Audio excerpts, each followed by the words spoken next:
Une anthologie des lectures des paroles de Dieu Tout-Puissant.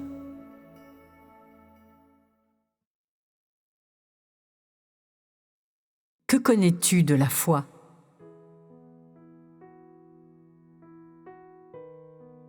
En l'homme n'existe que le mot incertain « foi », mais l'homme ne sait pas ce qu'est la foi, et encore moins pourquoi il a la foi. L'homme comprend trop peu et est lui-même trop déficient. Il a simplement la foi en moi, de manière irréfléchie et ignorante.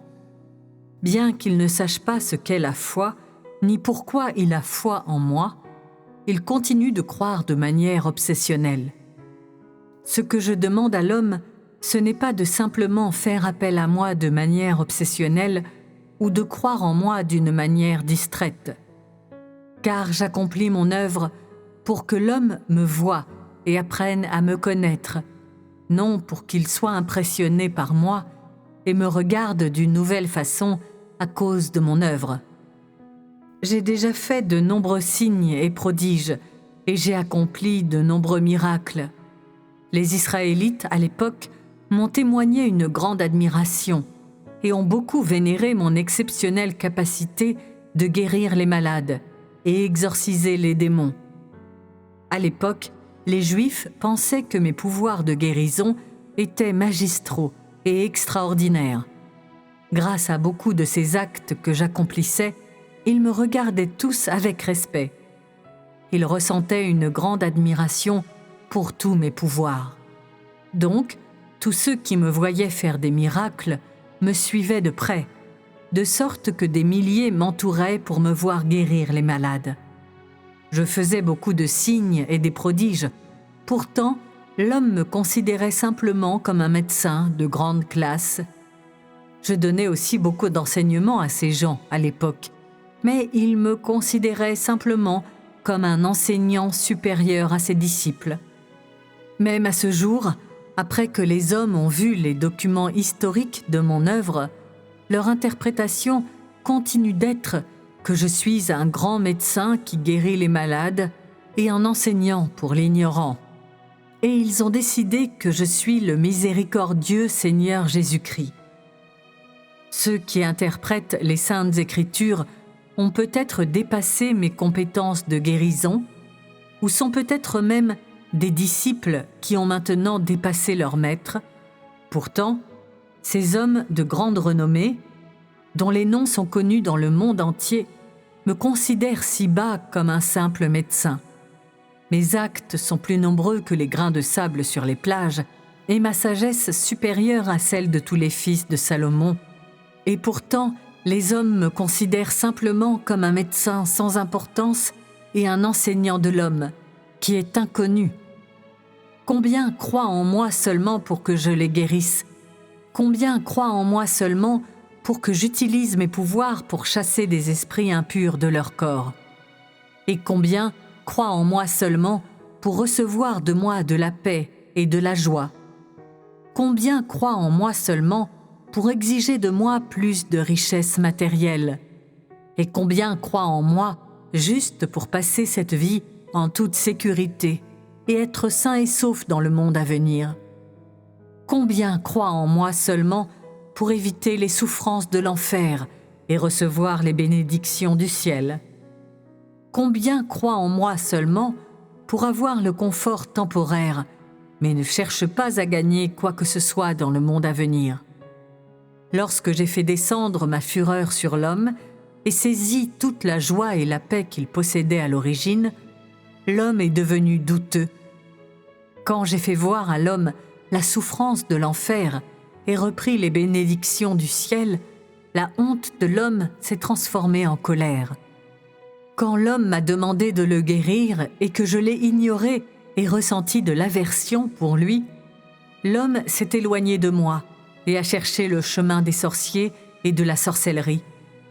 Quand j'ai enlevé aux hommes tout ce qu'ils m'avaient demandé, alors tous ont disparu sans laisser de traces. Par conséquent, je dis que l'homme a foi en moi parce que je donne trop de grâce et qu'il y a beaucoup trop à gagner. Les Juifs croyaient en moi à cause de ma grâce et me suivaient partout où j'allais. Ces hommes ignorants, avec une connaissance et une expérience limitées, cherchaient seulement à voir les signes et les prodiges que je réalisais. Ils me considéraient comme le chef de la maison des Juifs qui pouvait accomplir les plus grands miracles.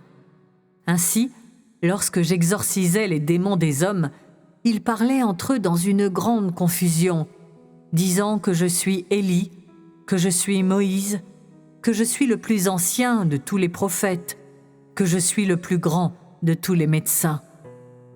En dehors de moi-même, qui disais que je suis la vie, le chemin et la vérité, personne ne pouvait connaître mon être ou mon identité.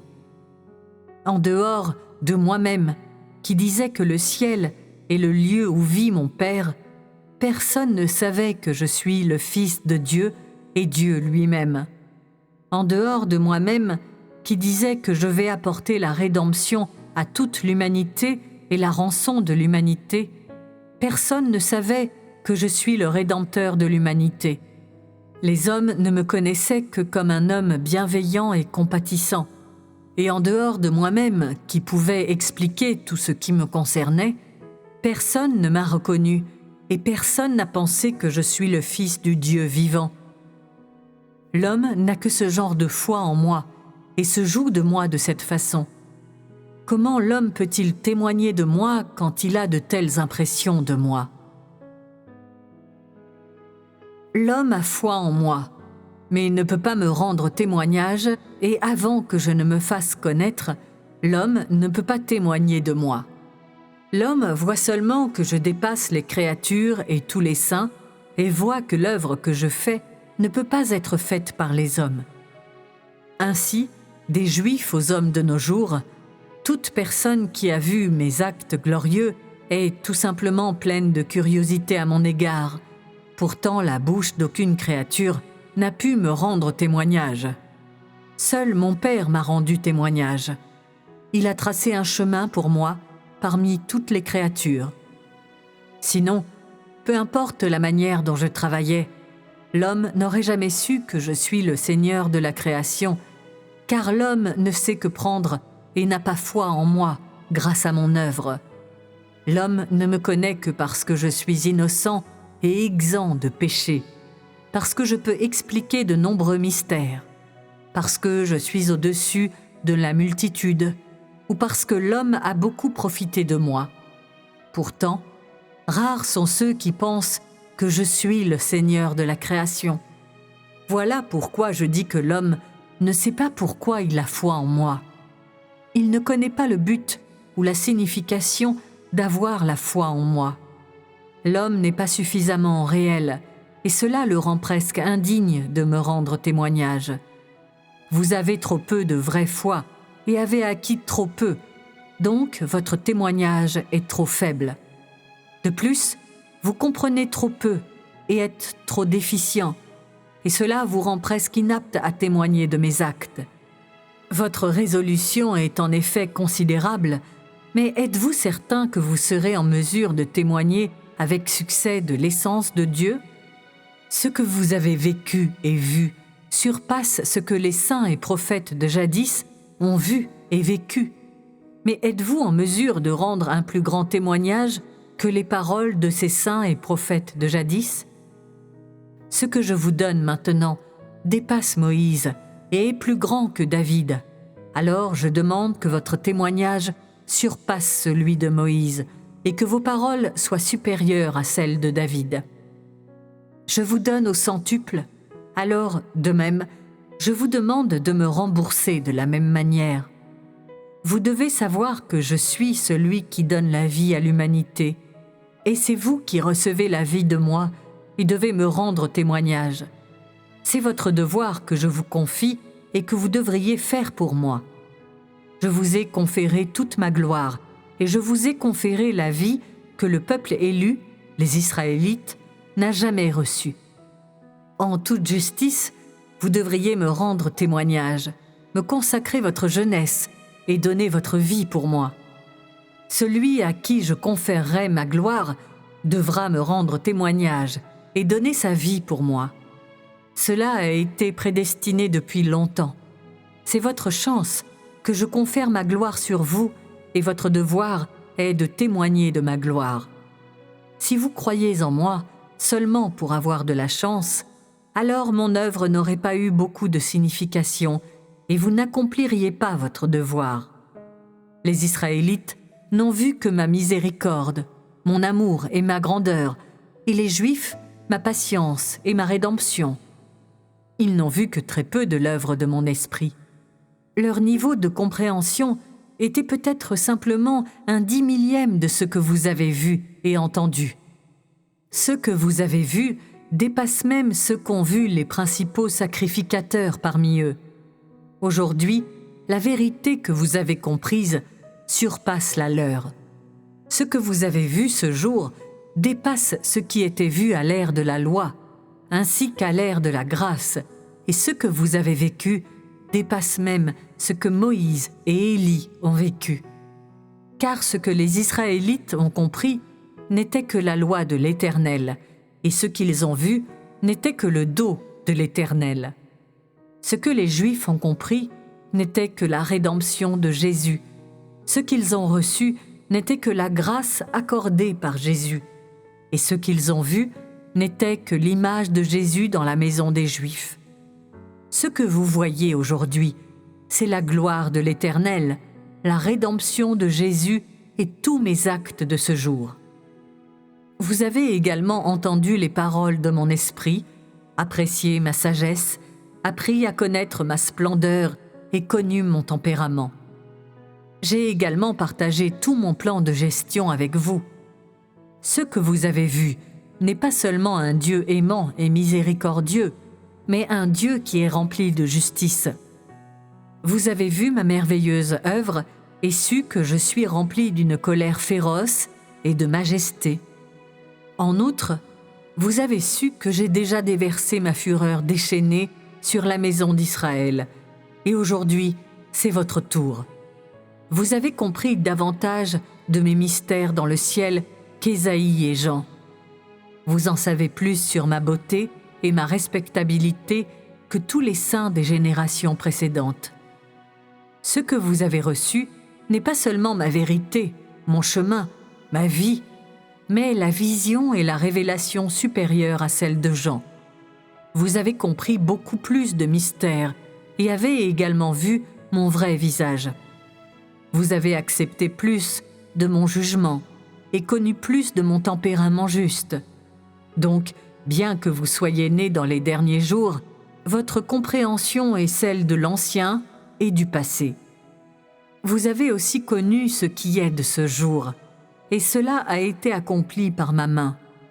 Ce que je vous demande n'est pas déraisonnable, car je vous ai donné beaucoup trop et vous avez beaucoup vu venant de moi. Par conséquent, je vous demande de me rendre témoignage comme les saints de jadis l'ont fait, et c'est le seul désir de mon cœur. Mon Père m'a rendu témoignage, mais je cherche à recevoir une plus grande gloire et des paroles de témoignage de la bouche des créatures. Ainsi, je vous donne mon tout pour que vous remplissiez votre devoir et pour achever mon œuvre parmi les hommes. Vous devriez comprendre pourquoi vous avez foi en moi. Si vous me suivez seulement pour être mon apprenti ou mon patient, ou pour devenir l'un de mes saints dans le ciel, alors vos efforts seront vains. Me suivre d'une telle manière est tout simplement un gaspillage d'efforts. Avoir une telle foi en moi, c'est simplement laisser filer vos jours et gaspiller votre jeunesse. Et à la fin, vous ne recevrez rien. N'est-ce pas un travail en vain? J'ai depuis longtemps quitté les Juifs et je ne suis plus un médecin de l'homme ou le médicament pour l'homme. Je ne suis plus une bête de somme que l'homme peut conduire ou abattre à volonté. Au contraire, je suis venu parmi les hommes pour juger et châtier l'homme, et pour qu'il me connaisse. Tu dois savoir que j'ai déjà fait l'œuvre de la rédemption. Je fus Jésus une fois, mais je ne pouvais pas rester Jésus pour toujours, de même que je fus l'Éternel une fois, mais plus tard, je suis devenu Jésus. Je suis le Dieu de l'humanité, le Seigneur de la création, mais je ne peux pas toujours rester Jésus ou toujours rester l'Éternel. J'ai été ce que l'homme considérait comme un médecin, mais l'on ne peut pas dire que Dieu est simplement un médecin pour l'humanité. Donc, si tu conserves des perspectives anciennes dans ta foi en moi, alors tu n'atteindras rien. Peu importe la façon dont tu me loues en ce jour, comme Dieu aime l'homme, il me guérit et me donne des bénédictions, la paix et la joie, que Dieu est bon pour l'homme. Si nous avons seulement foi en lui, alors nous n'avons pas à nous inquiéter de l'argent et de la richesse. Je ne peux toujours pas interrompre mon œuvre originale. Si tu crois en moi aujourd'hui, tu ne recevras que ma gloire et seras digne de me rendre témoignage, et tout le reste sera secondaire. Cela doit être clair pour toi. Maintenant, sais-tu vraiment pourquoi tu crois en moi? Connais-tu vraiment le but et la signification de mon œuvre? Connais-tu vraiment ton devoir? Connais-tu vraiment mon témoignage? Si tu crois simplement en moi, mais que ni ma gloire ni mon témoignage ne sont visibles en toi, alors je t'ai rejeté depuis longtemps. Quant à ceux qui connaissent tout, ils sont encore plus d'épines dans mon œil et simplement des pierres d'achoppement dans ma maison. Ils sont l'ivraie qui doit être complètement vannée de mon œuvre, sans la moindre fonction et sans aucun poids. Je les déteste depuis longtemps. Quant à ceux qui n'ont pas de témoignage, ma colère est perpétuellement sur eux et ma verge ne s'éloigne jamais d'eux. Je les ai remis aux mains du malin depuis longtemps et ils n'ont aucune de mes bénédictions. Ce jour-là, leur punition sera beaucoup plus pénible que celle des folles. Maintenant, je ne fais que l'œuvre qu'il est mon devoir d'accomplir. Je vais lier tout le blé en gerbe, ensemble avec cet ivraie. C'est mon œuvre maintenant. Cet ivraie sera vanné du bon grain au moment de mon vannage. Ensuite, les grains de blé seront rassemblés dans l'entrepôt et cet ivraie qui a été vanné sera jeté au feu pour être brûlé en cendres. Mon œuvre est maintenant simplement de lier tous les hommes en gerbe, c'est-à-dire de les conquérir complètement. Ensuite, je commencerai à vanner pour révéler la fin de tous les hommes. Donc, tu devrais savoir comment tu dois me satisfaire maintenant et comment tu dois emprunter la bonne voie dans ta foi en moi. Ce que je cherche, c'est ta fidélité et ton obéissance maintenant, ton amour et ton témoignage maintenant.